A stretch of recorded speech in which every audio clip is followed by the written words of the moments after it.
Conceptual BJJ, we're going to be going over ankle lock defense today. A lot of times this happens when people are passing, they fall down on the ankle to get that ankle lock. And today we're going to show you how to defend it and some of the best ways to defend it. So one of the most common ways for people to get to the ankle lock is a lot of times when you have your legs on the outside, you're playing guard. Let's say you're here, you have the foot on the hip, he'll grab this, pull the foot past the hip, and he'll sit down, go into a ashigarami position here with the outside leg. This is the most common position here that people start to ankle lock. Now what I don't want to happen is for him to go belly down, because when he's belly down, so if I start, sometimes people start to escape this foot here.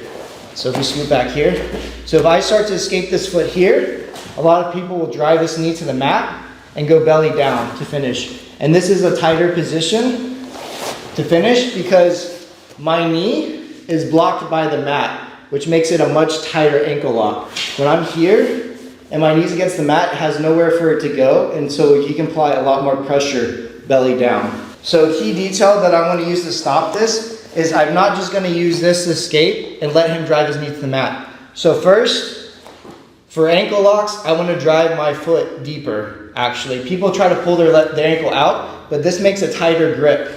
Like if I don't fully escape it, this is what he wants. He wants this shallow grip where he's at the end of the lever of my foot.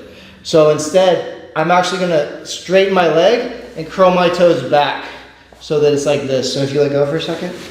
So what I'm gonna do is I'm gonna drive my hip and push my leg deeper and take my toes back towards my shin. I don't wanna do this and pull out because it makes it tighter if you're not careful.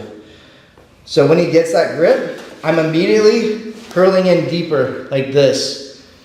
What I'm gonna do is now hug around his knee like this, a deep grip. If it's like this, it's not strong enough. He can still drive this knee over if I'm not careful. So I'm gonna scoot my hips actually toward him really tight. And then I'm gonna grab over his leg like this. So now if John tries to go belly down and I'm basing out on this hand, he cannot go belly down. It's really hard. So now I have time to get this foot when it's on my hip.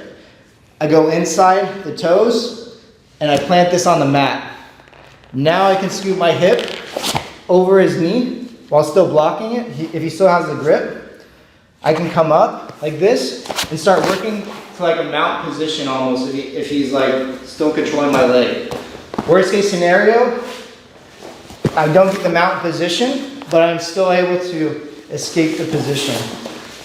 So my first reaction when John has this lock, I'm curling my toes back. I'm trying to actually stick my foot deeper in the hole and moving my hips closer to him. I have to grab this knee, otherwise he can go belly down. So make sure you grab this and base out with this hand. When I feel like I'm in control and he can't go belly down, now I start to plant this on the mat. I'm gonna raise my hips and scoot over his leg. If I can't get mount, I feel like he's driving into me, I'm gonna take this leg and pummel it in. Now the ankle lock's pretty much gone. He's not able to isolate my leg.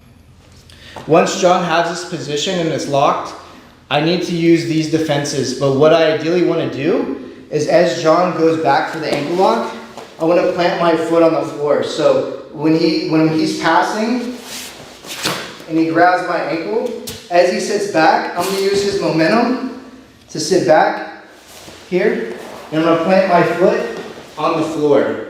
If my weight is on my foot, he doesn't have the leverage to ankle lock me from here. He has to use like a variation. He has to get my weight off my foot on the floor to really have any effect. So he still might have this position off balance me. So I have to be really ready to balance my weight. I'm going to balance my weight over here on this hand so he can't knock me this direction. And I'm going to move my body sideways so I can take this foot off my hip. It's hard to take this foot off my hip if I'm straight up like this. It's not very strong. But if I can bend my body this way and straighten my arm, it's a lot stronger to control this foot. And I don't let go until I start to pass. Here.